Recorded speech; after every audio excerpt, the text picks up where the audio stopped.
Hello everyone. I'm doing another video for my YouTube channel and for my page on Facebook, DIY Koi Keeper Davao. And this is to show how the protein skimmer works, same as how the pond looks like after it was installed. So right now you're looking at my tank, and this was yesterday. Looks like a laundry drain. So upon installing my DIY protein skimmer, you can see a decrease of bubbles. I'm left with a cluster of bubbles still, but it's going to take a few days to take off. I think it's just been 24 hours since the last time I actually since I installed the protein skimmer. So have a look at my fish.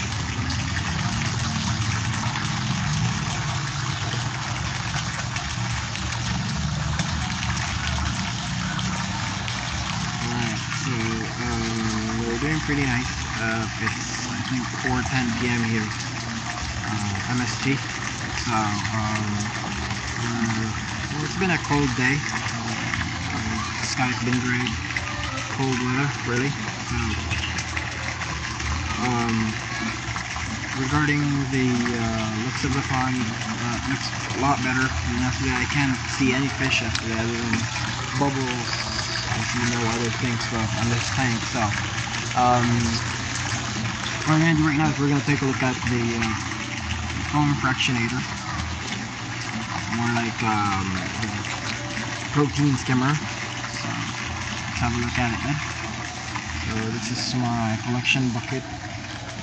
I got a plastic basket from the cinema last night, so I picked it up and thought about doing it here. My girlfriend suggested why not use it. So anyway, so here's the protein skimmer, and you'll see there's foam inside it,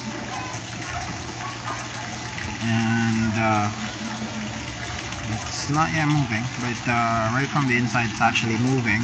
Bubbles are coming up from the water column that goes here. This comes from my mineralization tank, which is this tank here. And that goes to this goes to the plant filter that I have there. And some plants there. Oregano is growing like crazy. And I have some tomatoes as well, right near the side. This one is pandan. I don't know what the English term for this one. Moreover, the protein skimmer looks like this. It's like a trident look. I have two outlets and one inlet that goes here, and these are air lines. Three of them, I insert them down. It goes directly up to this point, and so not to put it down the bottom, because this is going to create a vacuum on this place here, which will push the water towards the sides and not really make a skimming effect through the bubbles. So just up until this point where the water rises, and then on the water column inside the cylinder, it's gonna go down towards this place here. One drain, and one is the other, not really a drain but more of a return towards the pond.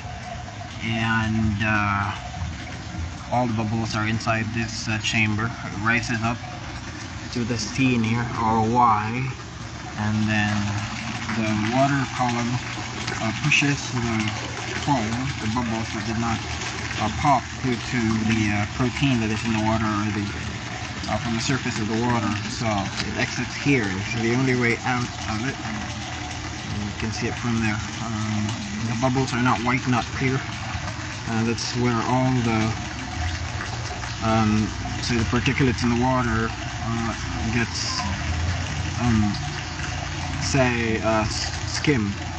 And then moving forward, I'm gonna have another look at the side of the pond where my filters are, so I can show you how it looks like pretty much, and what it does.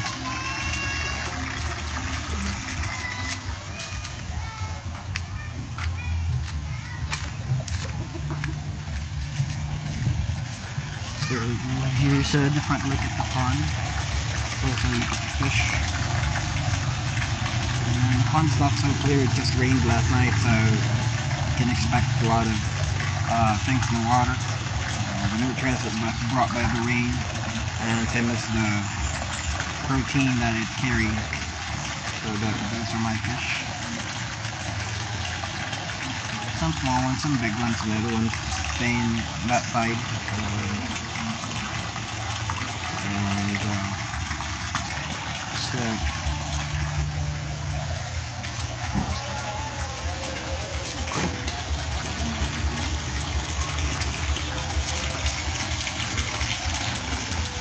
Let's have a quick look at my filters. So here's the filter, mechanical one, first stage. Water from the fish tank is being filtered in here with some fish bird netting, and I have a polisher mat. Since this is DIY, no standard koi keeping stuff is here. You can't see anything commercial, so I just go to the hardware and see what I can find that would probably work as a filter in this case. And then I have my secondary filter, which is covered, and this is how it looks like. So same thing, polisher mat, and then the return from this secondary filter goes directly back to the pond, and it serves as an aerator as well. You can see it from there. Well, the fish are liking the turbulence in the water, so it creates some bubbles as well. And then I can turn this in directions that I want. Like, say, for example, I want to put it near the pump, or if I want to have it here on this side.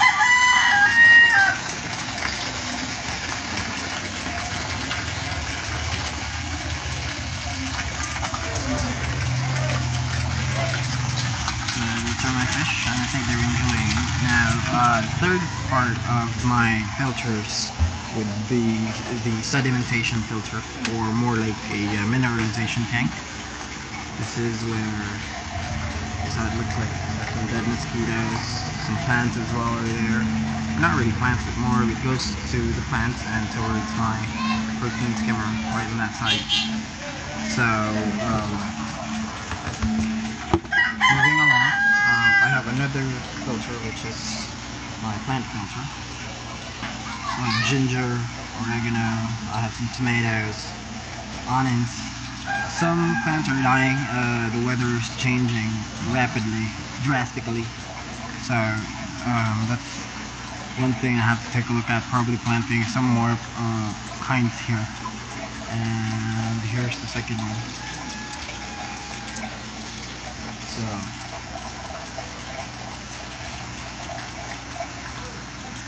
see the water's clear in there.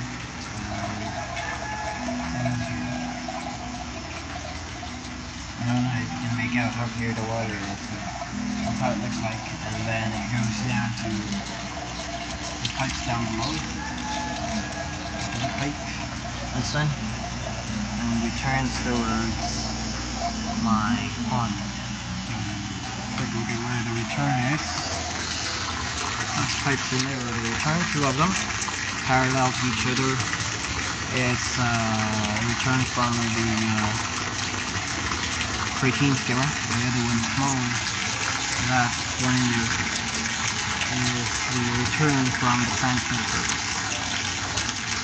So that's pretty much my system, and it's powered by area pump on the bottom, and then it goes as well here. I have an air pump that I use to power the aeration. Squirting.